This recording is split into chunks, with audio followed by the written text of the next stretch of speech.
जय हिंद दोस्तों, आप सभी का स्वागत है एक बार फिर से ग्रुप डी की एक और नई क्लास में। दोस्तों अभी तक जिसका भी एग्जाम होना बाकी है, जिन भी स्टूडेंट का 8 और 9 जनवरी को पेपर है और फरवरी में पेपर है, उनके लिए आज हमारा ये एक्सपेक्टेड पेपर नंबर 1323 बहुत ही इंपॉर्टेंट होने वाला है। दोस्तों इस पेपर में वो क्वेश्चन इंक्लूड किए जो लगातार आपकी शिफ्टों में पूछे गए हैं और लगातार पूछे जाएंगे, आपको अभी तक एग्जाम चलते रहेंगे तब तक, ठीक है।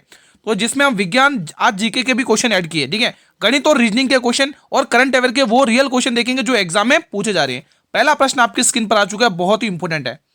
पूरा पेपर अटेंड कर लेना दोस्तों। अभी तक जितनी भी शिफ्टें हुई हैं उन्हीं पर बेस्ड ये पेपर एक्सपेक्टेड मैंने तैयार किया आप लोगों के लिए, ठीक है। जैसे पहला क्वेश्चन कह रहा है कि पाचन तंत्र में भोजन की गति का सही क्रम आपको बताना है। बताइए। पहला ऑप्शन है मुंह पेट ग्रास नली, दूसरा ऑप्शन है मुंह ग्रास नली पेट, तीसरा ऑप्शन ग्रास नली पेट मुंह, चौथा ऑप्शन ग्रास नली मुंह पेट। तो सबसे पहले दोस्तों खाना खाएंगे कहां से? मुंह से, और जाएगा नली के थ्रू पेट में, ठीक है। ऑप्शन नंबर 20 का सही जवाब है। ये बताइएगा, गति के दूसरे नियम के अनुसार संवेग में परिवर्तन दर डैश के अनुपात में होती है? दोस्तों बताइए। बल, ऊर्जा, जड़त्व या विस्थापन? क्या आंसर होने वाला है प्लीज बताएं कमेंट बॉक्स में। सभी स्टूडेंट्स बताएंगे आप लोग क्या आंसर होने वाला है। तो जितने भी स्टूडेंट ऑप्शन नंबर ए टिक करें उनका जवाब बिल्कुल सही है भाई। चैनल पर जितने भी स्टूडेंट नए विजिट कर रहे हैं, एक बार चैनल को सब्सक्राइब कर लेंगे सभी स्टूडेंट्स। निम्न में से कौन सा अनुच्छेद सदनों को संबोधित करने और उनके साथ संवाद करने के लिए राष्ट्रपति के अधिकार से संबंधित है? तो बताएंगे इसका आंसर क्या होगा, सभी स्टूडेंट बताएंगे। बताइए दोस्तों, इंपॉर्टेंट क्वेश्चन है। तो इसमें आंसर आएगा दोस्तों आर्टिकल 86। अगर आप टिक करो तो बिल्कुल सही टिक कर रहे हो, ठीक है। अगला क्वेश्चन, संविधान संशोधन ने राष्ट्रीय पिछड़ा वर्ग आयोग का संवैधानिक दर्जा दिया है। तो आर्टिकल वो कौन सा संशोधन है दोस्तों? वो 102वां संशोधन है, ध्यान रखना है। चलिए ये बताइए, क्वेश्चन शानदार क्वेश्चन है। निम्नलिखित में कौन सी भौतिक राशि वेग में परिवर्तन की दर को दर्शाता है? बताइए। वेग, गति, दूरी, त्वरण? तो इसका आंसर आएगा त्वरण, ऑप्शन नंबर डी। अगला प्रश्न, अम्ल या नमी की उपस्थिति में धातुओं के ऑक्सीकरण को क्या कहा जाता है? बासीपन, संसारणन, जंग लगना या उदासीनीकरण? तो इसका आंसर आएगा संसक्षरण, है ना, ऑप्शन नंबर बी। चलिए अगला क्वेश्चन देखने जा रहे हैं ये दोस्तों। तो ऑप्शन नंबर बी आपको टिक करना है, संचारण। अगला क्वेश्चन, अब दोस्तों ये एक रीजनिंग का क्वेश्चन है दोस्तों, ठीक है, मैथमेटिकल ऑपरेशन का क्वेश्चन है। क्वेश्चन क्या कह रहा है ध्यान से पढ़ना। पहले प्लस है ना, वो भाग में बदल दो, जहां माइनस दिखे वहां प्लस कर दो, जहां गुणा दिखे वहां माइनस कर दो, जहां भाग दिखे वहां गुणा कर लो, ठीक है। चलो क्वेश्चन को सोल्व करते हैं। सबसे पहले 15 एज इट इज। अब गुणा दिख रहा है तो गुणा को किस में बदलना है मेरे भाई? गुणा का आपको बदलना है माइनस में, ये बदल लिया अपन ने। भाग को किस में बदलना है? अब आप देख पा रहे होंगे भाग को, भाग का अर्थ है गुणा, यहाँ पे भाग का अर्थ है गुणा, ठीक है। तो 6 के बाद 12 लिखो, गुणा में 12 करके, ठीक है। और प्लस को किस में बदलना है? भाग में। और माइनस को किस में बदलना है? माइनस का अर्थ है प्लस, ये प्लस में बदलना है। अब इक्वेशन को सॉल्व कर लो, आंसर आ जाएगा। तो सबसे पहले बोर्ड मास का रूल कहता है डिवाइड को निपटाओ। तो 3 यहाँ पे कितना आएगा? 3 आ जाएगा, और इसमें भाग करोगे 18 आएगा। 18 आएगा तो अब आपको कुछ ये ऐसा दिखेगा, 15 माइनस का 18 और यहाँ पर प्लस का 5, ये कुछ ऐसा दिख रहा है, ठीक है। अब सॉल्व कर लो दोस्तों, 15 और 5 20, 20 में से 18 घटाओगे 2 आएगा आंसर, ठीक है। तो ऑप्शन नंबर 20 का सही जवाब है। अगला प्रश्न बताएंगे। सारे क्वेश्चन अति महत्वपूर्ण है दोस्तों, वीडियो पूरा शुरू से लेकर लास्ट तक देख लेना। क्वेश्चन इसी प्रकार से आपको एग्जाम में देखने को मिलेंगे, क्योंकि ये जो कंटेंट तैयार किया गया है ये सभी शिफ्टों को ध्यान में रखते हुए कैसे क्वेश्चन पूछे जा रहे हैं स्टूडेंट से रिव्यू करके तैयार किया मैंने आप लोगों के लिए, ठीक है। तो वीडियो को शुरू से लेकर लास्ट तक अटेंड करें। काजीरंगा राष्ट्रीय उद्यान किस राज्य में स्थित है? तो ये असम में है, बिल्कुल टिक कर लेना है। बड़े अगले प्रश्न की तरफ चलिए। अगला क्वेश्चन, पौधों में लैंगिक प्रजनन का अंतिम उत्पाद क्या होता है? बताइए। बीज, फल, फूल या पत्तियां? तो सभी का जवाब आ रहा होगा, ऑप्शन नंबर ए बीज होता है दोस्तों, ठीक है। अगला प्रश्न, वानस्पतिक प्रवर्धन की प्रक्रिया में पौधों के किस भाग का उपयोग ग्राफ्टिंग में किया जाता है? जड़, बीज, तना या पत्ती? सभी स्टूडेंट बताएं। वानस्पतिक प्रवर्धन की प्रक्रिया में पौधे के किस भाग का उपयोग ग्राफ्टिंग में किया जाता है? बताइए, इंपॉर्टेंट क्वेश्चन है। तो जितने भी स्टूडेंट दोस्तों सी ऑप्शन टिक करें तना, तो उनका जवाब सही है। अगला क्वेश्चन, उससे पहले दोस्तों अगर आपको करंट अफेयर में अच्छा स्कोर करना है दोस्तों, तो ये प्लेलिस्ट आपको इसी चैनल पर अपलोड हुई मिल जाएगी। जिसने भी स्टूडेंट वो प्लेलिस्ट देख लिए तो उसको तो कोई दिक्कत ही नहीं होगी, और इसका लिंक भी आपको वीडियो के डिस्क्रिप्शन बॉक्स में दिया हुआ है, ठीक है। तो ये दोस्तों आप लोग चैनल पर जाके ये प्लेलिस्ट जरूर देख लें अगर करंट अफेयर में अच्छा स्कोर करना चाहते हैं, क्योंकि ग्रुप डी में साइंस और करंट अफेयर का दबदबा है, ठीक है, सिलेक्शन लेने वाले स्टूडेंट साइंस और करंट अफेयर अच्छे से करें, क्योंकि मैं तो रीडिंग हर कोई कर रहा है। ठीक है, दी गई श्रृंखला में प्रश्न चिन्ह के स्थान पर क्या आएगा? चलिए बताइए दोस्तों, यहाँ पर स्पेस कम था इसलिए थोड़ी सी यहाँ पर लिख दिया दोस्तों। ठीक है, तो लगाइए लॉजिक, सॉल्व करेंगे इस प्रश्न को। देखो सीरीज घटती जा रही है ना, सीरीज घटती जा रही है। तो सबसे पहले ई आता है 5 पर, 5 से 8 प्लस 3, 8 से 11 प्लस 3, 11 से 14 प्लस 3, 14 से 17 प्लस 3, 17 से 3 प्लस 20, यानी टी से आंसर स्टार्ट होगा। पूरा एक से ही पूरा आंसर आ चुका है दोस्तों। ठीक है, इजी था ये तो, कोई दिक्कत की बात नहीं हुई होगी इस क्वेश्चन को सॉल्व करने में। उपराष्ट्रपति के चुनाव से संबंधित दोस्तों ये आर्टिकल दोस्तों इंपोर्टेंट है दोस्तों। बताइए, उपराष्ट्रपति के चुनाव से संबंधित निम्न में से कौन सा अनुच्छेद है दोस्तों? बताइए आप लोग, इंपोर्टेंट है। देखो आर्टिकल 64 तो होगा नहीं, क्योंकि दोस्तों इसमें राज्यसभा का पदेन सभापति होता है उपराष्ट्रपति, जो अभी कौन है? सीपी राधाकृष्णन, 15वें नंबर के अपने भारत के। ठीक है, जितने भी स्टूडेंट ऑप्शन नंबर 1 को टिक करें उनका जवाब बिल्कुल सही है, 66 बिल्कुल परफेक्ट होगा इस प्रश्न का आंसर। ठीक है, चलिए अगला क्वेश्चन। क्वेश्चन कह रहा है संघ और प्रत्येक राज्य के लिए एक लोक संघ सेवा आयोग का उल्लेख दिया गया भारत के किस अनुच्छेद में? ये 315 के 1 में दिया गया। अगला क्वेश्चन ये बताइए, 45 रुपए की मुद्रित कीमत वाली एक पुस्तक 10, 20, 25% की छूट पर उपलब्ध है। पुस्तक का विक्रय मूल्य ज्ञात कीजिए। बताइए, जिसका भी अभी एग्जाम होना बाकी है तो प्लीज कमेंट बॉक्स में बता सकते हैं आप लोग। ठीक है, ये भी बता सकते हैं कि एडमिट कार्ड अभी जारी हुआ है या नहीं। ठीक है, देखो 45 रुपए की मुद्रित कीमत यानी कि अंकित मूल्य दे रखा है, उस पर छूट दे रखी है और आपसे लास्ट विक्रय मूल्य पूछा है। तो चलो सॉल्व कर लेते हैं। देखो फ्रैक्शन वैल्यू से फटाफट हम इस क्वेश्चन को बना सकते हैं। ठीक है, तो फ्रैक्शन वैल्यू आपको लगाना है इसमें। ठीक है, हाँ, अगर आप चाहते हो तो पूरी एग्जैक्ट वैल्यू भी लिख सकते हो। 10% की फ्रैक्शन वैल्यू कितनी होती है गुरु? 1/10 होती है। ठीक है, 20% की फ्रैक्शन वैल्यू कितनी होती है गुरु? 1/5 होती है। और 25% की फ्रैक्शन वैल्यू कितनी होती है? 1/4 होती है। ठीक है, सब पे छूट दी गई है। तो पहले 10 से 1 की छूट, 10 रुपए का सामान था, 1 रुपए की छूट यानी 9 पर सामान को बेचा गया। 5 रुपए का सामान था, 1 की छूट दे दी यानी 4 पर सामान को बेचा गया। 4 रुपए का सामान था, 1 रुपए की छूट यानी सामान को 3 पर बेचा गया। अब आपको कर लेना सोल्यूशन। ठीक है, 1 जीरो से 1 जीरो हटा लो। ठीक है, 5 जीरो से 5 नम 45 यानी 90 यहाँ पर आएगा। ठीक है, अब 4 से ये 4 गया और 9 या 27, आपको 90 गुणा 27 करना है। ठीक है, तो कर लो फटाफट से, 1 जीरो लास्ट में आएगा ही आएगा। ठीक है, तो पहले से लगा लो, 9 63 का 3 यानी 30 सारा लास्ट में, और 30 एक ही ऑप्शन है, पूरा सॉल्व करने की जरूरत भी नहीं पड़ी। क्या पूरा सॉल्व करने की जरूरत पड़ रही है क्या दोस्तों? जब एक ही ऑप्शन से बात बन रही है, ठीक है, तो फिर क्या दिक्कत ही क्या है? ठीक है, अगला क्वेश्चन देखेंगे। न्यूटन का प्रथम नियम अन्य किस नियम से जाना जाता है? वेरी वेरी इंपॉर्टेंट है दोस्तों। देखो न्यूटन के नियम अच्छे से पढ़ लेना। ठीक है, संवेग का नियम, जड़त्व का नियम, त्वरण का नियम या क्रिया प्रतिक्रिया का नियम? बताइए क्या आंसर होने वाला है। न्यूटन का प्रथम नियम है जो तो दोस्तों वो जड़त्व के नियम पर आधारित है। ऑप्शन नंबर बी को लॉक कर लेना है। अगला प्रश्न, अवतल लेंस किस प्रकार का प्रतिबिंब बना सकता है? वास्तविक और सीधा, वास्तविक और उल्टा, आभासी और सीधा बड़ा, या आभासी सीधा और छोटा? तो आप कहोगे आभासी सीधा और छोटा, ऑप्शन नंबर डी। अगला प्रश्न देखेंगे आप लोग, फाइड महिला ग्रैंड प्रिक्स 2025 का खिताब किसने जीता है? कोनेरू हम्पी ने, दीप्ति कुमार ने, अनुराधा ठाकुर ने या अमन सहरावत ने? तो आप ये कहोगे option number A, Koneru Humpy. Option number A will be the right answer. अगला प्रश्न देखेंगे, खेलो इंडिया यूथ गेम्स 2025 पदक तालिका में शीर्ष स्थान किसने हासिल किया है? राजस्थान, महाराष्ट्र, हरियाणा या फिर मध्य प्रदेश? तो आप लोग कहोगे यहां पर महाराष्ट्र ने बाजी मारी है। अगला प्रश्न ये बताइएगा, क्वेश्चन नंबर 19, यदि किसी वस्तु का विक्रय मूल्य प्रारंभिक मूल्य का 2 गुना है तथा लाभ प्रतिशत 10 गुना है तो प्रारंभिक लाभ प्रतिशत ज्ञात करिए। मेरे भाई अल्टीमेट क्वेश्चन है, अल्टीमेट। देखो ये क्वेश्चन आपकी जो अभी आरपीएफ का एनटीपीसी के हुए थे, आरपीएफ के एग्जाम हुए थे, उनमें भी ऐसा क्वेश्चन आया दोस्तों, है ना। तो ये क्वेश्चन भी आया हुआ है ग्रुप डी के ही एग्जाम में अभी। ठीक है, तो बताइए इसका आंसर। चलिए बताएंगे आप लोग। देखो सबसे पहले क्वेश्चंस की लैंग्वेज को समझना है। देखो क्वेश्चन कह रहा है कि जो वस्तु का जो विक्रय मूल्य है ना वो प्रारंभिक मूल्य का 2 गुना हो गया। मतलब कि आप ये कह सकते हैं गुरुजी पहले सेलिंग प्राइस 1 था, पहले विक्रय मूल्य 1 था, अब ये 2 गुना हो गया। अब ये बढ़ा कितना है? तो आपको गुरुजी ये 1 सेलिंग प्राइस बढ़ा हुआ है, 1 विक्रय मूल्य बढ़ चुका है।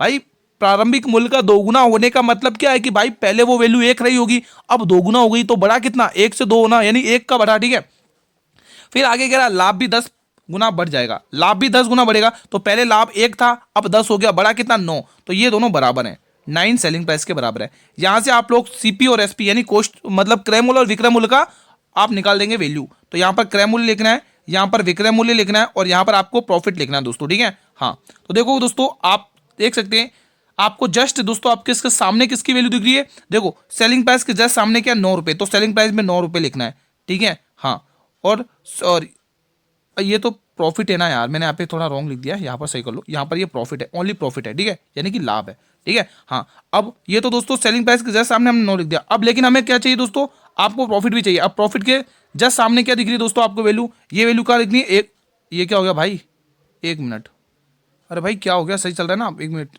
हाँ आप सही चल रहा है, हाँ आप सही चल रहा है, ठीक है। हाँ, तो इसके प्रॉफिट के जस्ट सामने 1 रुपये लिखना है, तो 1 रुपये प्रॉफिट। अब आप खुद दिमाग लगाओ भाई, 9 रुपये का सामान बेचा है, 1 रुपये का प्रॉफिट हो गया, तो कॉस्ट प्राइस यानी क्रय मूल्य कैसे निकालोगे, 9 में से 1 घटा दोगे तो साफ साफ पता चल जाएगा 8 रुपये क्या थी कॉस्ट प्राइस थी। अब देखो यहाँ पर 1 रुपये का प्रॉफिट शो हो रहा है कि नहीं हो रहा है, बिल्कुल शो हो रहा है। तो 1/8, 1/8 आ जाएगा भाई, 1 रुपये का प्रॉफिट किसके ऊपर हो रहा है भाई, 1 रुपये का प्रॉफिट 8 के ऊपर हो रहा है। अब 1/8 का मतलब तो आपको पता ही होना चाहिए भाई, 12.5% होता है। कितना होता है मेरे भाई, 1/8, आप 100 से मल्टीप्लाई करोगे, फिर 8 का भाग 100 में दोगे तो आंसर आ जाएगा 12.5%, ठीक है। इजी था, ऐसा क्वेश्चन आ रहा है एग्जाम में दोस्तों, ये समझाने की वजह से समय लगा, बाकी 2-3 सेकंड का आंसर है, 2-3 सेकंड का, ठीक है। पदार्थ की अवस्था किस पर निर्भर करती है, बताइए आप लोग, केवल दाब पर, केवल ताप पर, केवल आयतन पर, या तापमान और बल दोनों पर, बताएंगे आप लोग। दोस्तों ये जो पदार्थ की अवस्था होती है वो आप ध्यान रखेंगे तापमान और बल दाब दोनों पर करती है दोस्तों, तापमान और दाब टिक करना, ऑप्शन नंबर डी को दोस्तों, ठीक है। भाई जिनका भी पेपर है भाई उनके लिए महत्वपूर्ण क्लास है दोस्तों, ठीक है। आप दो को एनोलॉजी का क्वेश्चन है, लगाएंगे लॉजिक। वीडियो को लाइक, जिसने नहीं किया वीडियो को लाइक कर लेना मेरे भाई, चैनल पर नए विजिट करें, चैनल को सब्सक्राइब भी कर लेना। देखो अगर ध्यान से 20 से डी हो गया यानी +2 हो गया, तो टी से 20, टी 20 पे आता है, 20 और 2 22, 22 पे क्या आता, वी आता, आंसर हमारा 20 से स्टार्ट होगा, 20 से स्टार्ट होगा, तो इस यू का कोई काम नहीं है। लास्ट वाला नंबर देखो, 8 से 19 हो गया दोस्तों, 8 से 19 हो चुका है दोस्तों, ये 8 आता है वो 19 होता है, कितना बढ़ गया वो आपको लिखना है। अगर यहाँ से बात नहीं बन पा रही तो कोई दिक्कत नहीं, आप ये डी वाला देख लो, डी का जस्ट इसका अपोजिट लिख रहा है, अपोजिट दे रहा है, डी का जस्ट अपोजिट लिख रहा है, डब्ल्यू है ना, आप देख पा रहे होंगे दोस्तों, डी का जस्ट अपोजिट क्या डब्ल्यू है, तो वी का जस्ट अपोजिट क्या होता है, एम्प्टी वैकेंट यानी ई होता है। तो हमारा जो दो आंसर आएगा दोस्तों, सेकंड नंबर पर ई आएगा, और सेकंड नंबर ई पे, इस पे नहीं है, सेकंड नंबर में ई, ठीक है, सेकंड नंबर पे ई। अब 2 ऑप्शन में बचा हुआ है। अब यहाँ से देखेंगे एफ 6 पे आता है, डी 4 पे आता है, 6 से 4 -2 हुआ है ना, शानदार कंसेप्ट है ये, -2 यहाँ पर भी करना है। वाई वाई कितने पे आता है 25, 25 में 2 गए तो 23, यानी डब्ल्यू आएगा, क्या आएगा, डब्ल्यू आएगा। ई डब्ल्यू दिख रहे किस ऑप्शन में भाई, डब्ल्यू है ना, ई डब्ल्यू इस ऑप्शन में दिख रहा है, ये वाले ऑप्शन में, ठीक है। तो इजी था क्वेश्चन, लेकिन शानदार लॉजिक लगा हुआ था इस क्वेश्चन में। अगला क्वेश्चन देखेंगे मेरे भाई, दी गई समीकरण में प्रश्न चिन्ह के स्थान पर क्या आएगा, प्रश्न चिन्ह के स्थान पर क्या आएगा बताएंगे आप लोग। देखो अगर ध्यान से देखोगे ये सीरीज घटती हुई चली जा रही है, ठीक है स्टूडेंट्स, ये सीरीज घटती हुई चली जा रही है, तो घटती हुई चली जा रही है, कोई दिक्कत नहीं है। यहाँ से बीच में से उठा लो इसको, यहाँ से देख लो कितने का अंतर आ रहा है, 15, 16 का अंतर आ रहा है, यहाँ पे कितने का आ रहा है, 25 और 15, 21 का अंतर आ रहा है, 20 20 नहीं, 21 का नहीं। यहाँ पे देख लो ना क्या दिक्कत हो रही है, 6 में से 5 उठा लो, 1 बचेगा, 4 में 2 घटाओ 3, अरे गलत कर दिया मैंने, 1 मिनट, हाँ 6 में से 5 उठाओ 1, और 4 में 2 घटाओगे 3, ठीक है, इतना ही आ रहा है। नहीं यार गलत आ रहा है, मैंने कुछ गलत ज़्यादा कर दिया, 1 मिनट, मैं कुछ गलत कर रहा हूँ, 21 आएगा, मैंने गलत कर दिया, माफ़ी चाहूँगा, 21 आ रहा है इसका आंसर, ठीक है। हाँ, अब यहाँ पर भी देख लो, यहाँ पर घटा के देख लो कितना आ रहा है, 14 में से 6 घटाओगे 8 आ रहा है, और 6 में से 4 घटाओगे 2 आ रहा है, ठीक है। तो 21 से 28, 21 से 28 हुआ दिख रहा है ना, कि क्या क्या आपको यहाँ पे नजर आ रहा है, देख सकते हैं आप, यहाँ पे अंतर देख पा रहे होंगे। यहाँ पर आप देख लो, यहाँ पर कितने का अंतर आ रहा है, 4 का आ रहा है, 2 में से 1 घटाओगे 1 यानी 14, ठीक है। तो 7 चौक 28, 7 21, 7 14, अगला नंबर 7 आएगा, 7 घटा हुआ 11, 7 4 11, ऑप्शन नंबर ये आएगा, ठीक है, क्योंकि देखो 7 का पहाड़ा चढ़ा वो भी माइनस में, ईजी है क्वेश्चन, ठीक है, कोई दिक्कत की बात नहीं है। अगला क्वेश्चन देखेंगे, क्वेश्चन 23 बताइएगा, ये बताइए भारतीय संविधान का कौन सा अनुच्छेद प्रधानमंत्री और राष्ट्रपति के दोनों के बीच में संबंध दर्शाता है, तो वो आर्टिकल 75 है दोस्तों, ठीक है। इसमें दोस्तों ये जो आर्टिकल है 72, इसमें राष्ट्रपति की क्षमादान शक्तियां हैं, इसमें दोस्तों राष्ट्रपति की क्षमादान शक्ति, मैं डायरेक्ट लिख दूँ क्षमादान शक्तियां, पार्डन पावर्स, ठीक है, क्षमादान शक्तियां, क्षमादान शक्तियां, क्षमादान शक्ति, ठीक है, क्षमादान शक्ति है दोस्तों, ठीक है। राष्ट्रपति की यहाँ पे लिख दो तो राष्ट्रपति, नहीं तो आप कंफ्यूज मत हो जाना, ठीक है, राष्ट्रपति। आर्टिकल 52 क्या कहता है कि भारत का एक राष्ट्रपति होना चाहिए। आर्टिकल 61 भी ध्यान रख सकते हो दोस्तों, महाभियोग प्रक्रिया, महाभियोग प्रक्रिया, इम्पीचमेंट सिस्टम, महाभियोग प्रक्रिया, महाभियोग प्रक्रिया, ये आपको ध्यान में रखना है, ठीक है। चलिए मेरे भाई अगला क्वेश्चन आपकी स्क्रीन पर आ चुका है, बताइए 24। दिए गए समीकरण में प्रश्न चिन्ह के स्थान पर क्या आएगा। देखिए दोस्तों यहाँ पर भी देखेंगे आप +4 यहाँ पर भी हो रहा है, यहाँ पर भी देखेंगे 28 4 32 +28 यहाँ पर भी हो रहा है, 28 नहीं 27 5 32 होता है ना, हाँ यहाँ पर भी देखेंगे तो 8 में से 2 घटाओगे 6 आएगा, ठीक है। और यहाँ 8 में से 2 घटाओगे 6, और यहाँ पे 28 में से 3 घटा लो 25, 256। तो आप देख पा रहे होंगे ये किसका 2 का स्क्वायर है, ये 3 का क्यूब है, 2 3, अगला नंबर 4, और ये 4 का दोस्तों देखो ये आपको देखो ये 2 की पावर 2 है, ये 3 की पावर 3 है, अगला नंबर ये 4 की पावर 4 है, ठीक है। अगला नंबर 5 की पावर 5 आएगा, और 5 की पावर 5 कितना होता है 31 25 होता है, जो ऑप्शन में दे ही रखा है 31 25 दे रखा ऑप्शन में खुद ही, ठीक है। तो ये आपको टिक कर लेना है, ठीक है, ठीक है। अगला क्वेश्चन देखेंगे, फिलहाल अगला क्वेश्चन पे आते हैं, क्वेश्चन 25 बताइएगा। शानदार क्वेश्चन है। गोलाकार लेंस का द्वारक मुख्य रूप से किस पर निर्भर करता है। लेंस की वक्रता पर, पदार्थ की अपवर्तनांक पर, लेंस की फोकल लंबाई पर, या इनमें से कोई नहीं। तो ये निर्भर करता है लेंस की वक्रता पर। अगला प्रश्न देखेंगे 26। भोजन के अवशोषण के बाद कौन सी प्रक्रिया होती है। ग्रहण, पाचन, मलत्याग या स्वांगीकरण। तो आंसर आएगा ऑप्शन नंबर डी, स्वांगीकरण। अगला प्रश्न 26। हाल में ही राष्ट्र वन शहीद दिवस 2025 कब मनाया गया है। दोस्तों ध्यान से पढ़ना, उसने वन शहीद दिवस पूछा है, राष्ट्रीय वन शहीद दिवस, ध्यान से पढ़ना, राष्ट्रीय वन शहीद दिवस पूछा है। तो आंसर आएगा 11 सितंबर को। दोस्तों कब मनाया गया, अभी 11 सितंबर को।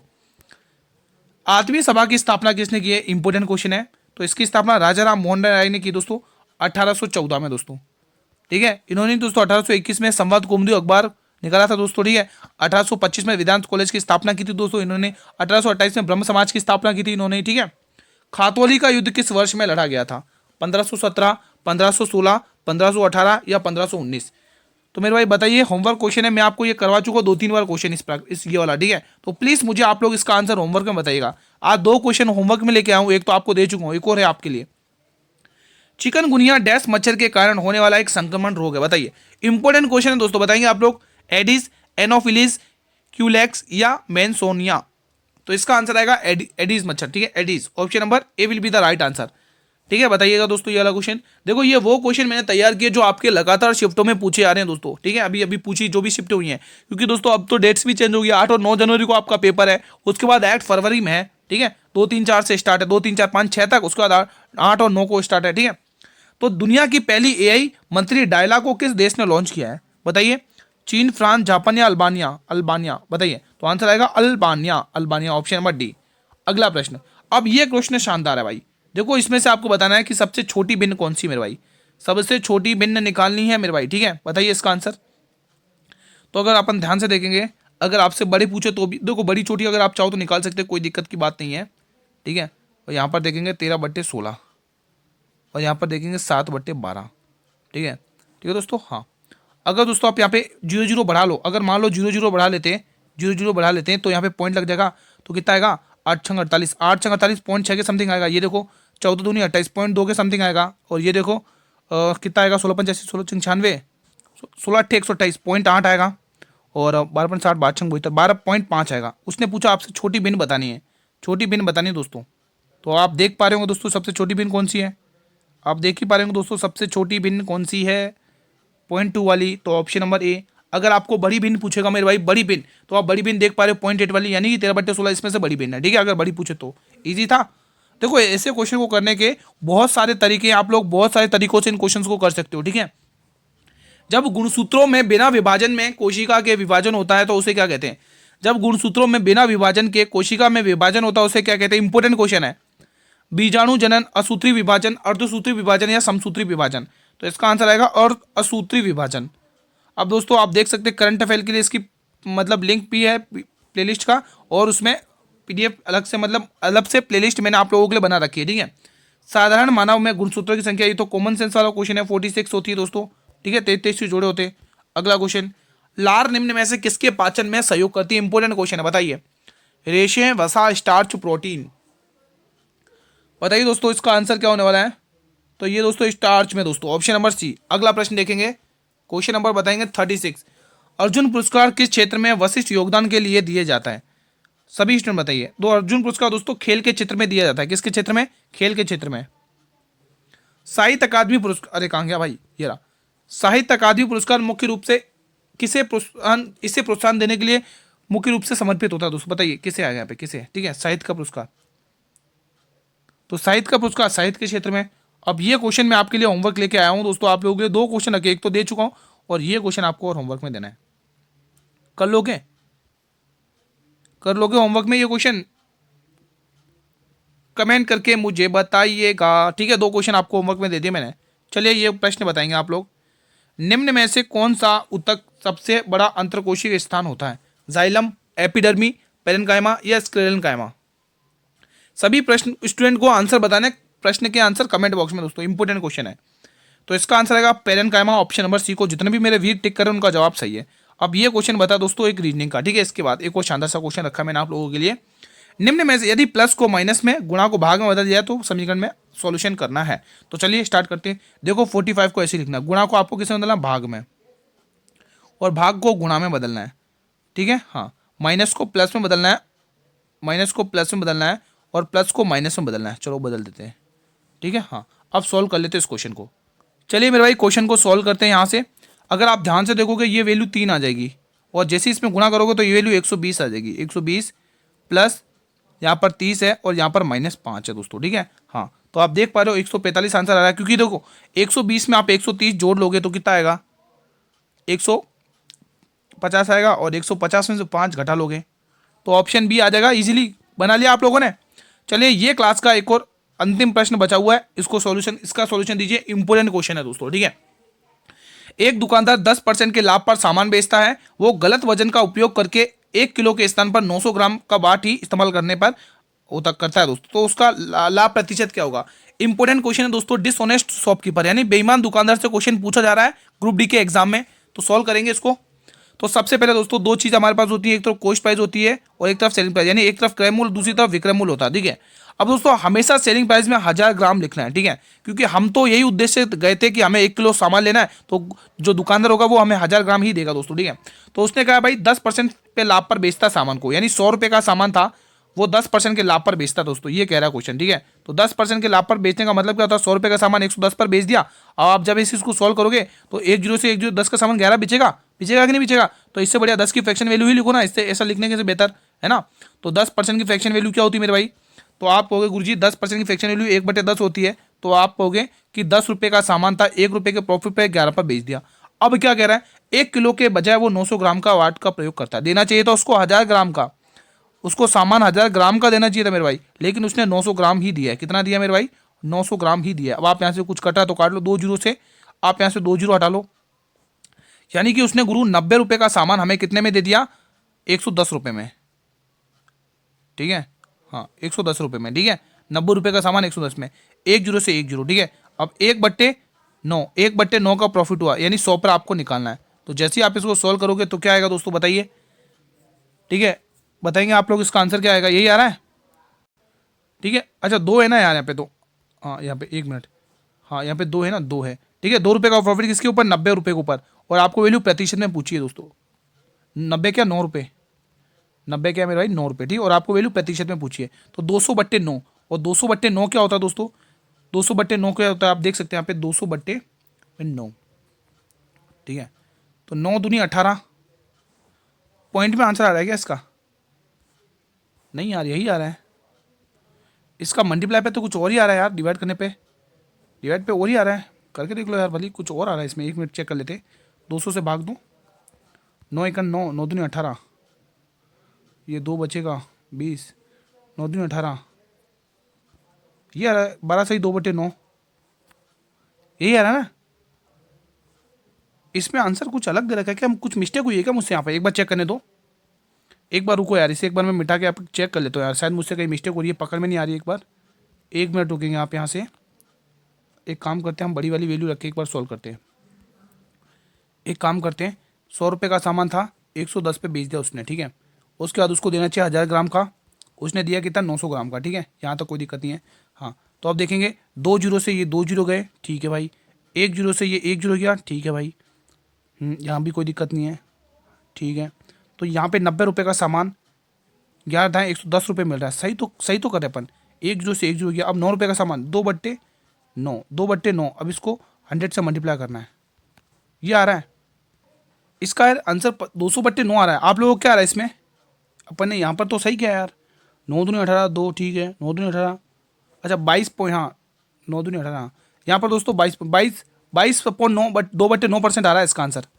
ठीक है, आप लोगों को क्या आप कमेंट बॉक्स में बता सकते हैं दोस्तों। ठीक है, हाँ आप लोगों को क्या आप कमेंट बॉक्स में बता सकते हैं दोस्तों। ठीक है, तो आज का सेशन फिलहाल यहीं पर वाइंड अप करता हूँ। कैसा आप लोगों का रिवीजन कमेंट बॉक्स में बता सकते हैं दोस्तों। ठीक है, वीडियो पसंद है तो वीडियो को लाइक कर लेना दोस्तों। ऐसे ही आपको डेली कंटेंट मिलता रहेगा एग्जाम के लिए। 8 और 9 जनवरी को जिसका भी पेपर है, स्पेशली उन स्टूडेंट के लिए। ठीक है, शेयर करना ज़्यादा से ज़्यादा स्टूडेंट तक।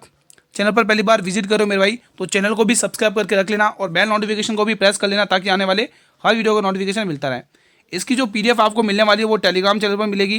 टेलीग्राम चैनल को ज्वाइन कर लो दोस्तों, जिसने अभी तक ज्वाइन नहीं किया है दोस्तों। ठीक है, और स्टूडेंट इससे पहले मैं बता देता हूँ, अभी हमारी दिल्ली पुलिस कांस्टेबल की क्लास अपलोड की, उसमें आज ही मैंने 100 क्वेश्चंस रखे हैं। जिसने अभी एग्जाम होना बाकी है वो स्टूडेंट जरूर देखें क्लास को। ठीक है, मिलते हैं एक और शानदार क्लास में। तब तक स्टूडेंट जय हिंद, जय भारत।